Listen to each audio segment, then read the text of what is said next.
Welcome to our presentation. We are Middlemist Records. This is From Production to Retail, assignment 003 by Ryan Martin, Nicholas Alexander and Brogan Wilson. During this presentation we will give an insight into how we run a record label, why we made certain management decisions, a critique of the entire process, brand design. After numerous meetings about the image of the company, we decided we wanted a traditional but modern appearance. The name Middlemist came from one of the world's rarest flowers. We thought the flower itself would be a suitable logo to fit our image. When designing the logo, we went through numerous drafts, all around the idea of the Middlemist flower. Our first draft was cartoonish and not suitable for the image we were trying to portray. We decided to hire a different graphics designer and go for a more professional look. Although we were content with our final design, next time we would get drafts from multiple different designers. This is something we could not do with our budget. Artist and repertoire process. Wickstrom describes an A&R's role in the music industry as crucial, since they are the ones who refine new talents with artistic as well as commercial potential. Prior to the artist and repertoire process, we had to decide what sort of artist we wanted in terms of genre. We agreed that having more than one artist would be beneficial due to having more potential revenue stream. In terms of genre, we were open to any genre, but we had to take into consideration what dominated the local scene. We wanted at least two artists, one established act and another who was pretty new to the scene. This would give us experience from both ends of the industry spectrum in terms of level of management required. We visited various shows, networked and searched online looking for acts that fit the group. Next time we would look into bands who are not from the local area, as this could give fans from all areas of the globe before signing the band, and new and exciting music can revolutionise a county's music scene. We met Jake Mayers through mutual friends and went to see him at an open mic night, when we set up a meeting to describe our vision for him and Middlemist. Jake was content with the meeting and agreed to work with us subject to contractual agreements. Brogan Wilson was already an established artist with plenty of experience and a partner of Middlemist, so it was logical to have him as an artist as well. At first, Middlemist was unsure and thought it could affect the chemistry of the partnership, but agreed it was a positive platform to release Brogan's music. Middlemist were already aware of Lanterns and their presence in the local area and approached them for a record deal. Lanterns already had an album ready for release. After deliberations, we came to the agreement of a deal in which we own exclusive distribution rights. Contracts. Kaufman and MacDonald defined a contract as a legally enforceable agreement giving rise to obligations for the parties involved. There is no legal duty to enter into such an agreement, but if the parties choose to do so, it will give rise to legal obligations. Each of our artists signed a contract stating the clauses regarding record deals, live events, and other important aspects. One part we would have changed is agreeing on a merchandise deal before the first contract was signed, and we had to later add it into the contract and have the contract re-signed, which was a mistake on our behalf. In addition, we would have negotiated more on a percentage given to us, as looking back 30% was not enough for the amount of work we put in and affected our gross profit. In September, we signed our partnership agreement, therefore Middlemist Records was founded. When writing the agreement, we received assistance from a professional with partnership experience. Drafting a contract is one of the fundamentals for making sure the contract is professional and correct according to Klinger and Burnett. In hindsight, we would have hired a professional to write the agreement for us.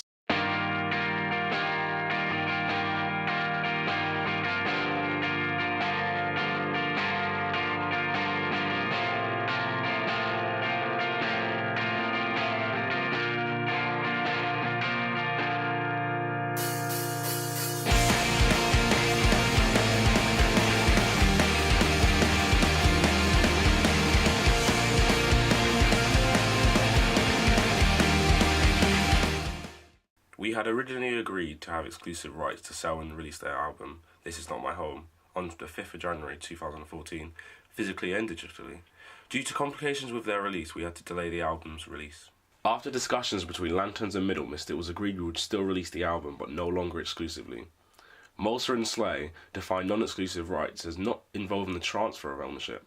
Instead, a non-exclusive license gives someone the right to exercise one or more of the copyright owner's rights, but does not restrict the copyright owner from letting others exercise the same right. Due to this complication, we had to create a new contractual agreement. The album was finally released on the 19th of January. Brogan found it difficult being part of the record label and the band, as he had to decide what was best for both parties. In hindsight, we would not sign a band who has a member that is also heavily involved in the business.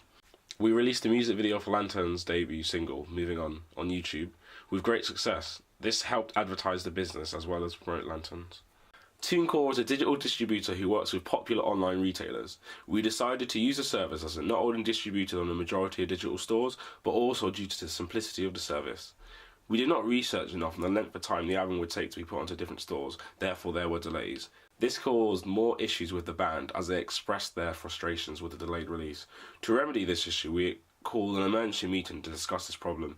We apologise for the delay and ensured it will not happen again with future releases. The album was released physically on the 30th of January.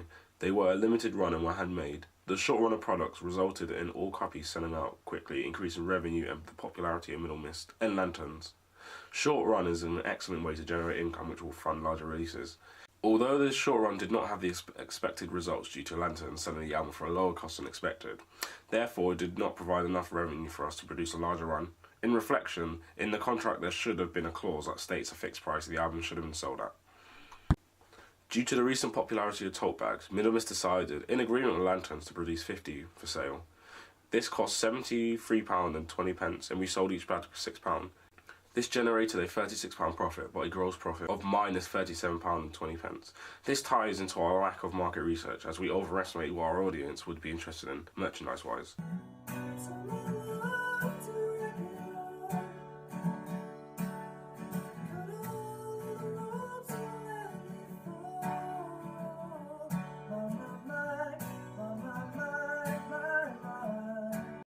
Brogan recorded the first draft of his EP in October 2014. Both parties, those being Middlemist and Brogan, agreed the production was not satisfactory and we would use another producer on the second draft. The second draft was finished in December 2014 and was of acceptable quality for Brogan, but Middlemist was not happy with the final product and there was a disagreement between both parties. Middlemist and Brogan agreed a third and final version will be produced in January 2015. This is a common problem which many record labels have suffered from, with artists such as the Klaxons and Beyonce having to re-record albums. Brogan joined Lanterns late December 2014, and as Middlemist was releasing their album, both parties agreed focusing on Lanterns' forthcoming album would be more beneficial. This was a mistake as Brogan's EP was near completion, and the EP would have brought extra revenue for Middlemist.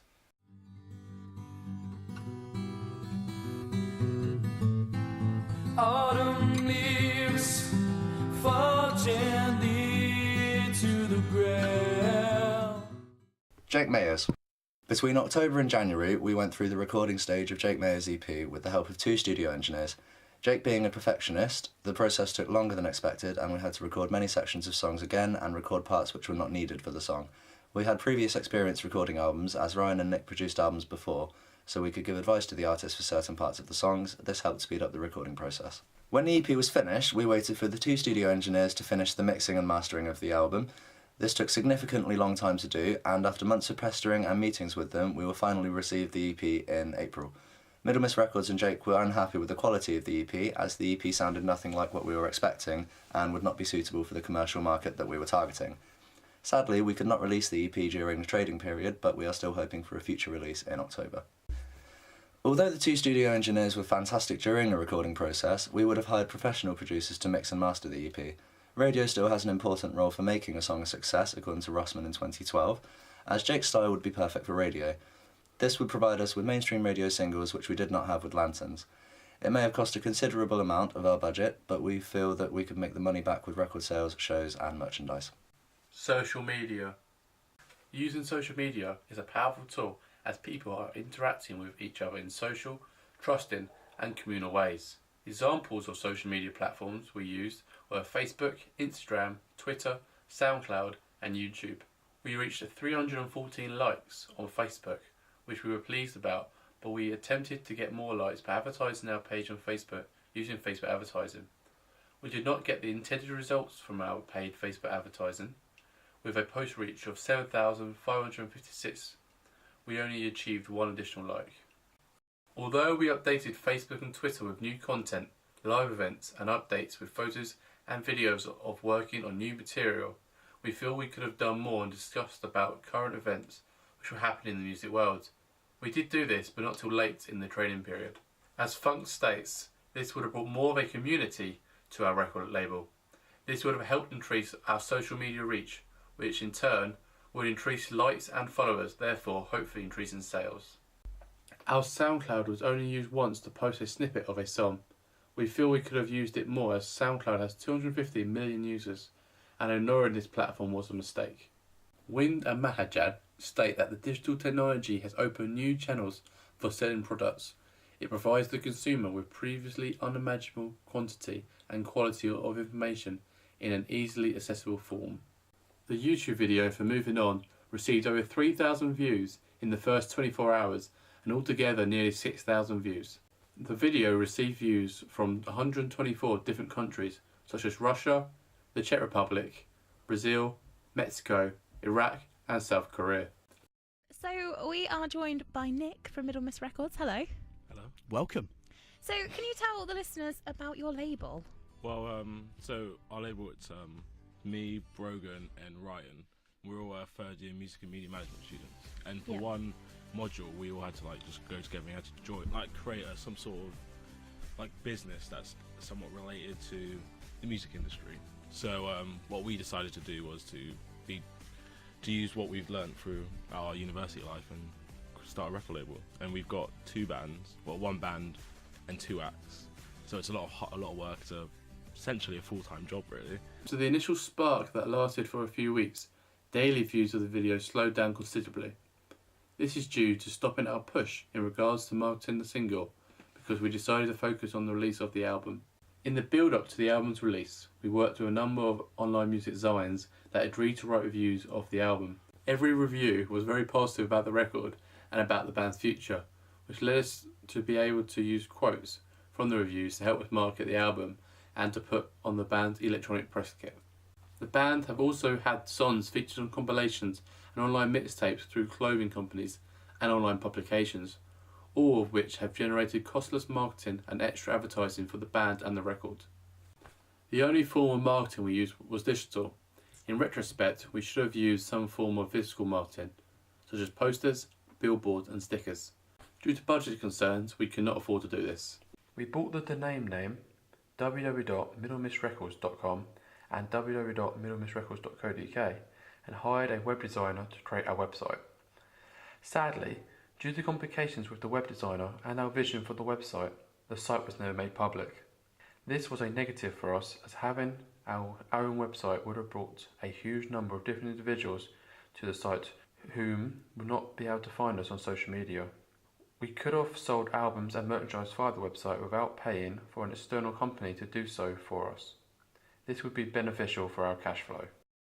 We organised many events for Lanterns in a number of locations. As well as this, Jake performed at a number of open mic nights. Due to Jake's lack of experience in a live setting, we were uneasy to book shows for him, as we did not believe he could perform to an acceptable standard for us. Evans in 2003 stated that confidence is one of the most important aspects for performers. This is why we organised Jake to appear on many open mic nights to help boost his confidence and his appearance on stage. We helped organise a joint show with a number of local independent record labels at Francis Close Hall at Student Union. We wanted to put it on a venue where we could charge a fee for entry, but after we called a number of local venues, we could not get any of the dates we agreed with the other companies. This was a disappointment, as the extra revenue from the show would have been crucial for us.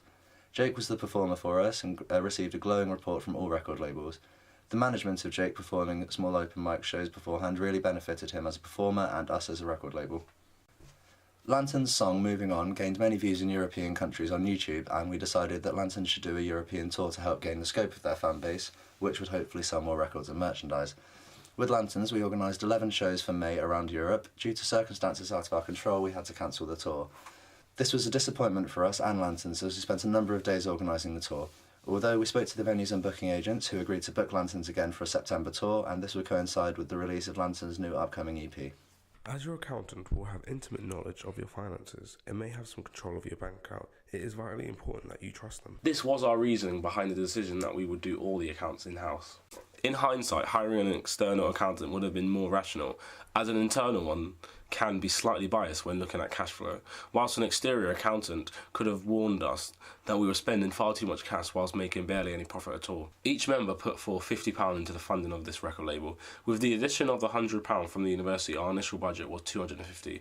To effectively plan our spending, we at Middlemist should have done more market research. Miriam Starstead described it as the process by which we gain insight into how markets work. This pie chart shows our overall income versus costs. We do not do very well in terms of profits. There are several potential reasons for this, such as a lack of marketing, a lack of market research, and the needless purchasing of products. This pie chart shows the percent of music sales through different platforms. Through this we can get some insight into what form of platforms were most popular.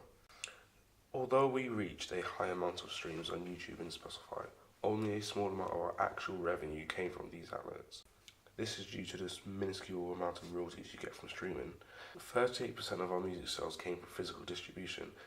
This proves that we should not have done a small run, but in actual fact, done a larger run of CDs. If we continued to sell them at £5 with the popularity that Lanterns were garnering, we would have easily sold them out and generated a huge profit. This graph shows the cash flow during the trading period.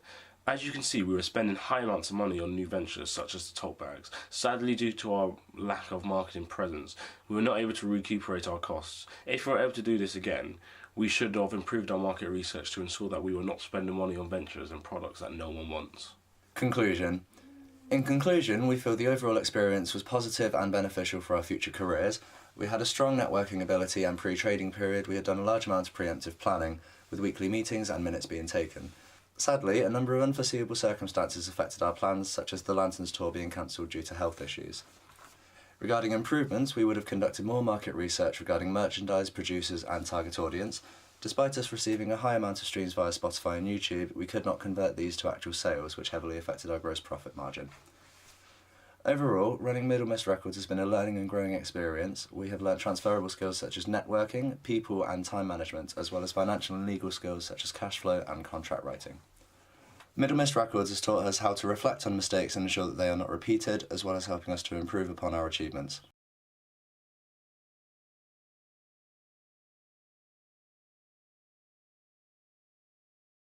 How would you like to be happy, like me? Asked Mr. Happy. I'll give anything to be happy, said Mr. Miserable. Well, I'm so miserable I don't think I ever could be happy.